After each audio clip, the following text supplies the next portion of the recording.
지난 시간에 우리는요, 우리의 삶에서 우리 자신이 쫓아야 할 신화를 발견해야 한다라는 이야기를 나눠드렸습니다.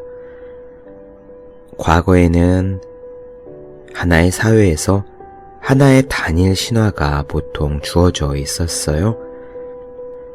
중세 기독교 사회에는 신의 섭리를 따라야 하는 그런 신화가 주어져 있었고요. 조선시대 신문지 사회에는 과거 공부를 해서 합격하고 부모님께 효도하며 나라에 충성하고 그렇게 살아가는 것이 신화의 서사적 이야기로서 이미 주어져 있었습니다. 즉, 삶을 어떻게 살아야 하는지가 이미 그 사회에서 합의된 상태로, 그리고 바꿀 수 없는 상태로 이미 존재했던 것이죠. 하지만 지금은 그런 단일 신화가 존재하지 않습니다. 그나마 존재하는 우리 부모 세대 그리고 기성세대의 신화들조차 우리들에게는 이미 맞지 않고요. 또 지금 동시대를 살아가고 있는 사람들 각자가 마음속에 품고 있는 신화 또한 다 달라서 정작 우리들은 어떤 신화를 쫓아 인생을 살아갈 것인지 그 길을, 그 방향을 찾지 못한 채 방황하곤 합니다.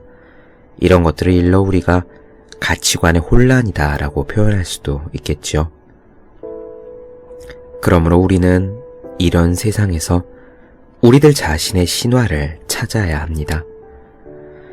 오늘은요, 조셉 캠벨의 블리스 내 인생의 신화를 찾아서의 마지막 시간이 되겠습니다. 요지는 이래요. 여러분들 자신의 신화를 찾아서 그 신화 속에 나오는 영웅의 삶을 살아라 라는 겁니다. 이것을 다른 말로 표현하자면 우리 자신의 운명을 개척하는 것이 될 거고 자기 자신이 되는 것일 수도 있으며 잠재력을 발휘하는 삶이라고 할 수도 있고 진정한 성공이라고 그렇게 이름 붙일 수도 있겠습니다. 우리에게 널리 알려진 친근한 파울로 코엘료의 연금술사라는 책에서 자아의 신화에 대해서 이야기한 적이 있죠. 코엘료는요, 우리가 진심을 다해 무언가를 소망하면 우주가 바로 그것을 도와준다라고 이야기를 했고, 이런 것이 바로 자아의 신화다라고 했는데요. 이 자아의 신화 역시 바로 우리 자신의 신화, 우리가 살아야 할 우리들 각자의 영웅의 삶, 그것의 다른 표현이라고 저는 생각합니다. 오늘 이야기에서 캠벨은요, 자기 자신의 신화를 발견하는, 즉 운명을 발견하는 세 가지 방법에 대해서 이야기를 할 겁니다. 물론 그 중에 하나는요, 신화 속에 나오는 상징, 그러니까 어떤 원형으로부터 영감을 받는 것입니다. 우리가 만약 이런 운명을 만난다면 우리는 그것에 사로잡힘으로써 바로 우리 자신의 운명, 우리 자신의 신화와 마주쳤다는 사실을 알 수 있을 거예요. 아, 이것이구나. 내가 이것을 위해 태어났구나 하고 말이죠. 마크 트웨인이었던가요? 이런 말을 했었습니다. 인생에는 중요한 날이 이틀 있는데 첫 번째는 태어난 날이고 두 번째는 왜 태어났는지 아는 날이다 라고요. 우리가 우리 자신의 신화와 만나는 날, 우리 자신의 운명을 발견하고 그것과 조우하는 날, 그 날은 바로 우리가 왜 태어났는지 아는 그 날이 될 겁니다.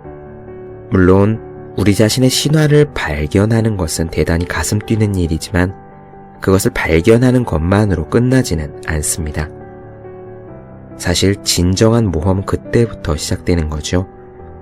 신화를 발견하면은, 그래서 무언가에 사로잡히면 우리는 그 모험 안으로 뛰어들어야 합니다.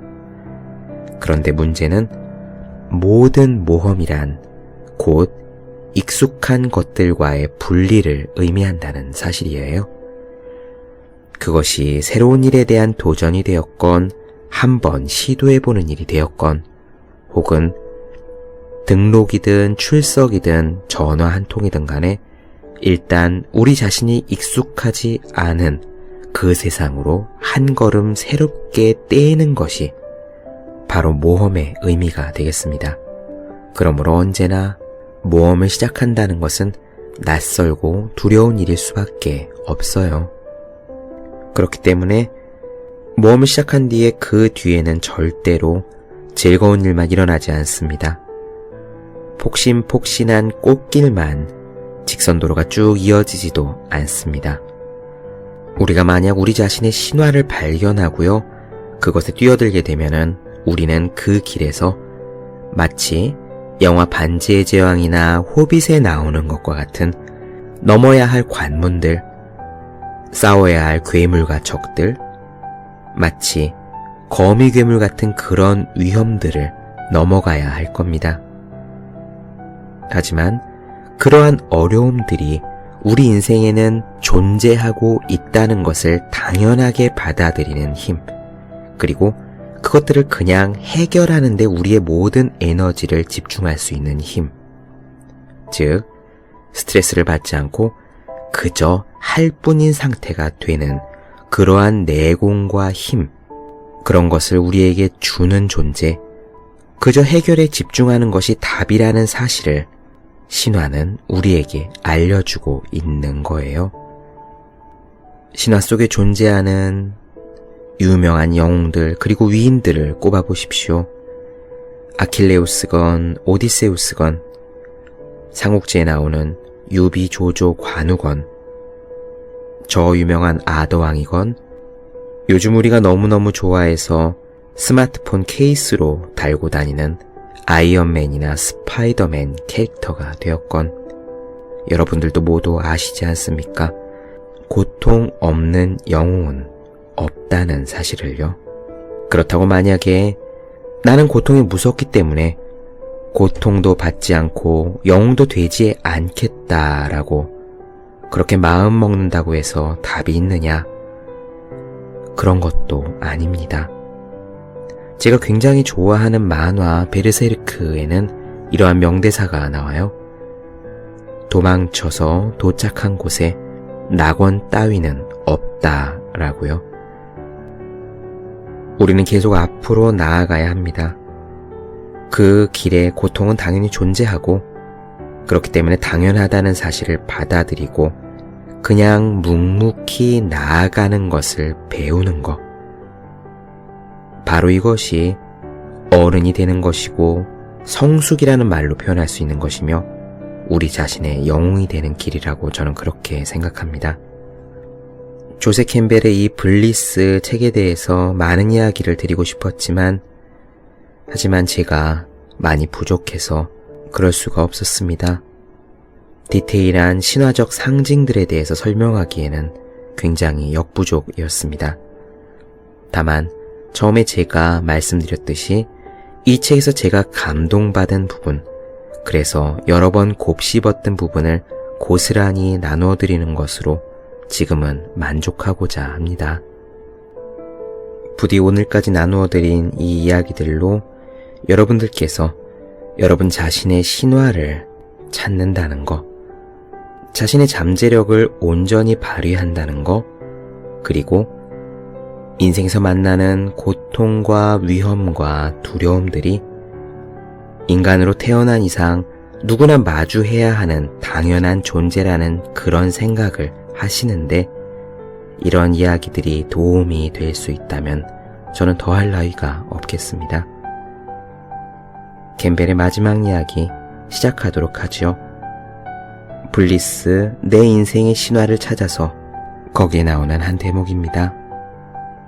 길을 가다 보면 커다란 구렁을 만날 것이다. 있는 힘껏 뛰어넘어라. 그 구렁은 생각하는 것만큼 넓지 않을 게다. 사람은 누구나 자신의 운명을 개척할 자유와 의무가 있다. 우리는 각자 스스로 운명을 개척해야 하고 또 그렇게 할 수 있다. 물론 돈과 어느 정도의 지원 그리고 여유가 주어지는 것은 축복이다. 하지만 돈이 없는 사람들은 대신 위험을 무릅쓰고 도전하는 용기를 낼 수 있다. 이렇게 생각하면 본질적으로 돈은 그다지 중요하지 않을 수도 있다. 나는 경제 형편이 다양한 학생들을 가르쳤는데 부자라고 해서 반드시 행복하진 않았다. 사실 부자들은 그들을 움직이는 것이 없다는 점에서 불행하다고 할 수 있다. 가능성과 재능과 돈을 가진 학생들은 종종 한량이 되곤 했다. 그들은 한 우물을 열심히 파거나 이것을 반드시 해내겠다는 식의 결의를 보이지 않는다. 뭔가를 조금 하다가 어려워지거나 전념해야 될 시기가 되면 그저 다른 곳으로 눈을 돌렸다. 그래서 결국 이것저것 건드려 보다가 아무것도 하지 못한다. 그에 반해 여유가 없는 젊은이들이 종종 신중하면서도 과감한 결정을 내리고 시작한 것을 끝까지 물고 늘어져 성취하곤 한다. 운명을 발견할 용기를 가진 사람에게 기회는 오는 법이다. 우리 자신의 운명을 발견하는 방법은 몇 가지가 있다. 첫 번째 방법은 지나온 삶을 돌아보는 것이다. 오래전에 쓴 일기나 메모를 읽어보자. 아마 놀라운 것을 보게 될 거다. 당신이 최근에 알았다고 생각하는 것들이 모두 그 속에 있을 것이다. 당신을 움직이는 것이 무엇인지 당신은 알게 될 것이다.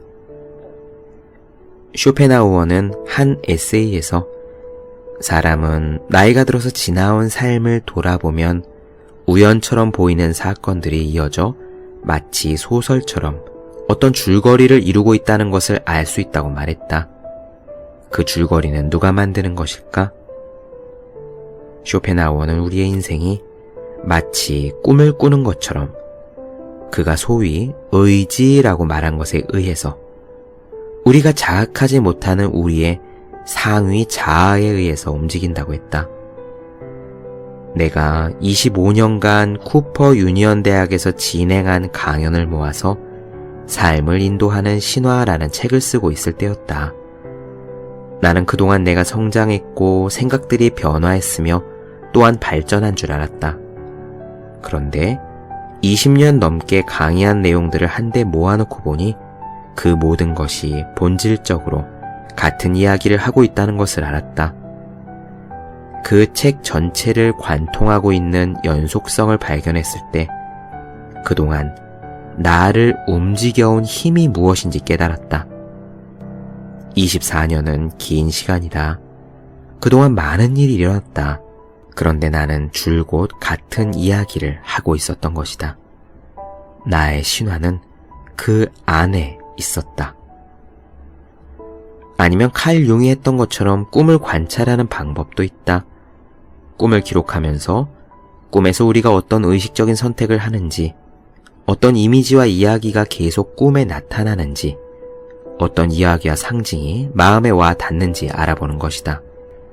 마지막으로 영웅의 여정을 그린 원형의 신화에서 영감을 받을 수도 있다. 제임스 조이스는 이것을 가리켜 원질 신화라고 불렀다. 원질 신화란 우리의 집단 무의식으로부터 나오는 원형의 이야기를 말한다. 그 모티브는 신화와 문학뿐 아니라 우리의 인생이 전개되는 과정에서도 볼 수 있다. 영웅의 여정은 기본적으로 현재의 위치를 포기하고 모험의 영역 속으로 뛰어들어가 어떤 상징적인 목표를 달성한 후에 다시 원래 있던 자리로 돌아오는 줄거리를 갖고 있다. 그 첫 번째 단계는 지금 속해 있는 장소나 환경을 떠나는 것이다. 지금의 환경이 너무 힘들고 불편해서 떠날 수도 있고 아니면 모험의 유혹적인 부름에 끌려갈 수도 있다. 유럽의 신화에서는 종종 어떤 동물이 사냥꾼을 피해 달아나 어딘지 모르는 숲으로 들어가는 이야기가 나온다.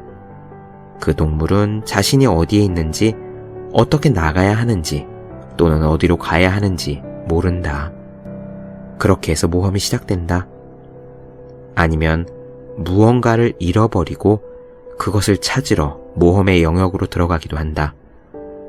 모험의 영역은 언제나 미지의 힘이 지배하고 있다.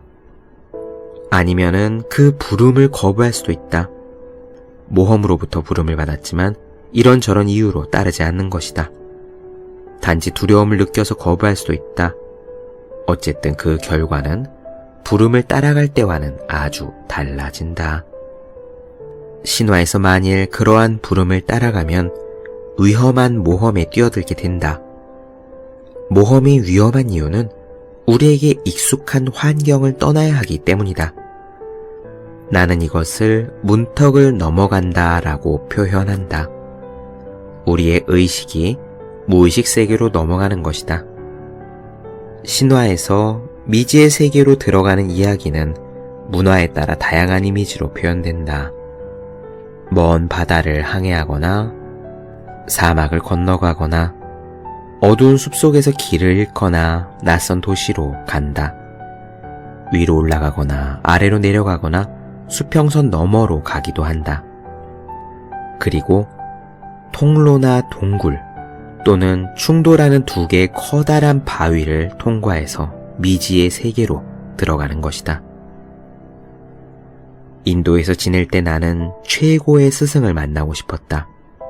환상과 모든 집착을 버려야 한다는 이야기는 20년 가까이 충분히 들었을 즈음이었다.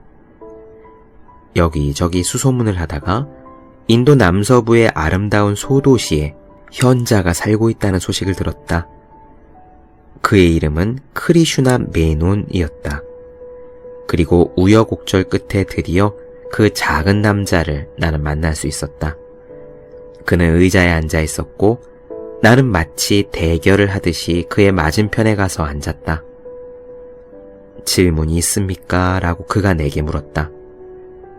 나중에 알았는데 우연하게도 나는 그가 그의 스승에게 처음 했던 것과 정확하게 같은 질문을 했었다. 만물이 브라만이고 만물이 신성한 빛이라면 어떻게 우리가 무언가에 대해 아니요 라고 말할 수 있습니까?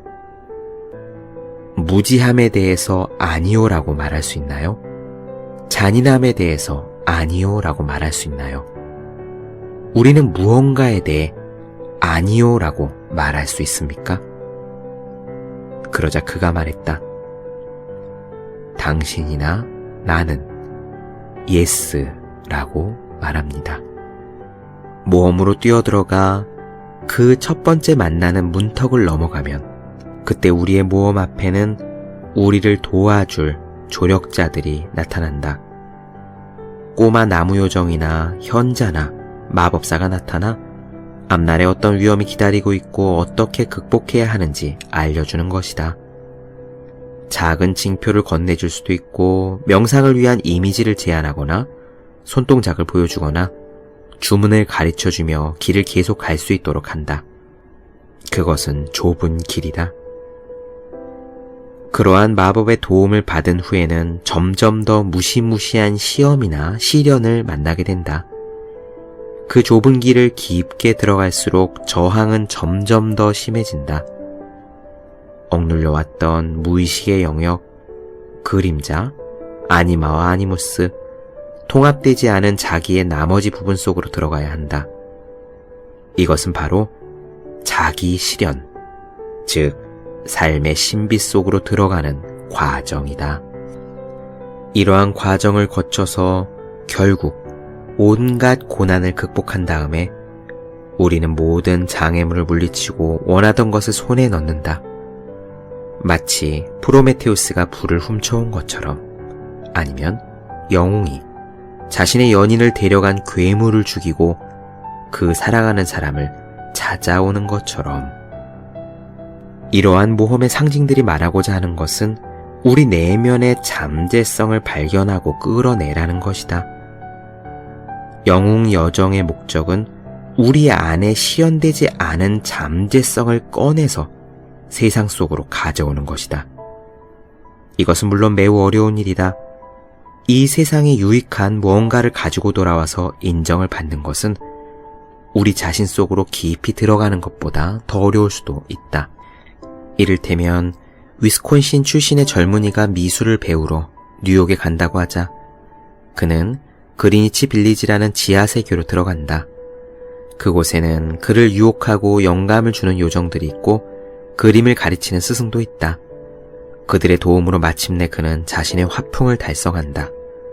스승의 화풍에서 벗어나 그 자신의 고유한 화풍을 발견하는 것은 창조하는 작업에서 매우 중요한 단계다. 하지만 어떤 스승은 제자가 자신과 다른 양식을 발전시키는 것을 그리 좋아하지 않는다. 그래서 학생들은 독립심이 생기기 시작할 때 종종 스승에게 강한 증오심을 느끼기도 한다. 마침내 독자적인 화풍을 달성한 젊은이는 그림을 팔기 위해 업계로 나아가지만 그림 중개상에게 무시를 당한다. 그는 지금까지 세상에 존재하지 않았던 것을 가져왔다. 그는 세상이 유익한 것을 손에 넣어서 문턱을 다시 넘어 돌아왔지만 이 세상은 그가 가져온 선물이 유익한 것인지 아닌지조차 알지 못한다. 아무도 그가 가져온 위대한 보물에 관심을 갖지 않는 것이다. 이럴 때 어떻게 해야 할까? 그는 3가지 방식으로 반응할 수 있다. 첫 번째는 다시 고향으로 돌아가는 거다. 니들끼리 잘해봐라. 나는 고향으로 돌아가겠다. 그는 개 1마리와 파이프 담배를 사서 두문불출 집 밖을 나오지 않고 지금으로부터 2000년 후에나 발견되어 위대한 명화로 인정받을 그림을 그린다. 그는 그 자신만의 세계로 돌아가서 세상과 멀어진다. 두 번째 방식은 저 세상이 지금 나에게 원하는 것은 무엇인가 라고 묻는 것이다. 그래서 그들이 원하는 것을 줄 수 있는 기술을 익힌다. 이것은 상업예술이다. 그러면서 그는 계속 자신에게 말한다. 돈을 충분히 벌고 나면 그 다음에 내가 하고 싶은 것을 하겠다. 물론 그런 일은 일어나지 않는다. 이제 그는 전과는 다른 표현 방식에 익숙해졌기 때문이다. 세상에서 인정받은 후에는 그에게 경력이 생겼고 이 경력은 무시할 수 없다. 마지막 3번째 방식은 그가 가져온 것의 작은 일부라도 세상에서 인정을 받을 수 있도록 노력하는 거다. 그는 자신이 가져온 것이 유용하다는 것을 세상이 깨달을 때까지 세상을 설득한다. 이것은 많은 인내심이 필요하다. 어쩌면 생계를 유지하기 위해 미술 강사가 되어 가르치는 일을 하면서 점차적으로 인지도를 쌓아갈 수도 있을 것이다. 잠시 내 이야기를 하자면 나는 대공황이 들이닥쳤을 때 초야에 묻혀 지냈다. 글을 읽는 것 말고는 할 일이 없었다. 실업자로 지내며 5년 동안 책만 읽었다. 대공황 시절에 소위 반문명적이라고 불릴 만한 사람들은 사회에서 완전히 배제되었다. 그들을 위한 자리는 없었다. 사회를 등지고 스스로 떠나는 것과는 다른 상황이었다. 그때 나는 책을 읽었다. 이 작가에서 저 작가로 이어가며 그저 책을 읽었다. 나는 블리스를 따라가고 있었지만 당시에는 무엇을 하고 있는지 알지 못했다. 그러다가 취업을 했다. 내가 칼 융과 쇼펜하우어와 제임스 조이스의 심취에 있었을 때 제안이 들어왔다. 세러 로렌스 대학에서 문학을 가르치는 일을 해보시겠습니까? 나는 그 학교 여대생들을 보았을 때 그 일을 내가 원한다는 것을 알 수 있었다. 나는 기꺼이 세상 속으로 돌아가 내가 배운 것을 나누어 주기 시작했다. 그때나 지금이나 내가 하는 이야기는 모두 실업자로 보냈던 5년 동안의 터득한 것들이다. 내가 대공황 시기의 대부분을 보낸 우드스탁에서 알고 지낸 화가가 있었다. 그는 상업미술을 했고 종종 화랑에서 그림을 전시했다. 그러던 어느 해 그는 정신적인 돌파구를 맞이해서 훨씬 더 대담한 방식의 화풍을 개발했다. 하지만 그가 새로운 작품을 들고 화랑을 찾아갔을 때 그는 이런 말을 들었다. 우리는 이런 것을 원하지 않아요. 대중은 당신이 지금까지 그려왔던 그런 그림을 좋아합니다. 하지만 성공이 오히려 우리의 발목을 잡을 수도 있다. 다른 곳에서는 어떨지 모르겠지만 적어도 미국에서는 그렇다. 20세기 소설가들의 전형적인 패턴이 있는 것이다. 예를 들어 싱클레어 루이스, 시어도어 드라이저, 어니스트 해밍웨이, 스콧 피츠제럴드 같은 작가들은 초기에 재능이 엿보이는 작품을 쓰다가 갑자기 한 작품으로 대중의 주목을 받는다. 그러면 그 작품의 성공에 매달리게 되면서 필력이 점점 줄어든다. 싱클레어 루이스가 완벽한 예다. 그는 점점 더 나은 작품을 썼지만 에로 스미스 이후에는 완전히 주저앉았다. 이런 패턴은 해밍웨이에서도 볼 수 있다. 그의 초기 작품들은 기적과도 같았다. 그러다가 무기여 잘 있거라 이후로는 이렇다 할 작품을 쓰지 못했다. 화가들도 마찬가지다. 내 말은 전에 그렸던 것의 반복에 불과한 그림을 그리는 것은 의미가 없다는 말이다. 그림의 메시지는 그리는 대상에 있는 것이 아니라 형식의 탐구에 있다고 생각한다. 한 가지 형식에 매달리면 생명력이 빠져나가면서 돌이 되고 만다. 얼마 전에 나는 영화 스타워즈를 관람했다. 조지 루카스 감독이 영화를 보러 오라고 마린 카운티에 있는 그의 집으로 우리 부부를 초대했던 것이다. 그는 자신의 영화 스타워즈가 내 책들과 영웅에 대한 아이디어를 기초로 한 것이라고 말했다. 30년 가까이 영화를 본 적이 없었던 나는 그 영화가 마냥 신기했다. 그곳에서 나는 꿈같은 시간을 보냈다. 첫날 아침에 스타워즈를 보고 그날 오후에 제국의 역습을 보았다. 저녁에는 제다이의 귀환을 보았다. 그 영화들 속에서 내가 했던 이야기들을 나는 찾을 수 있었다. 의심의 여지가 없었다. 나는 조지 루카스를 열렬히 찬양하는 팬이 되었다. 그는 예술가의 풍부한 상상력을 가졌을 뿐만 아니라 대중에게 뭔가 가치 있는 것을 보여주고자 하는 책임감을 갖고 있었다.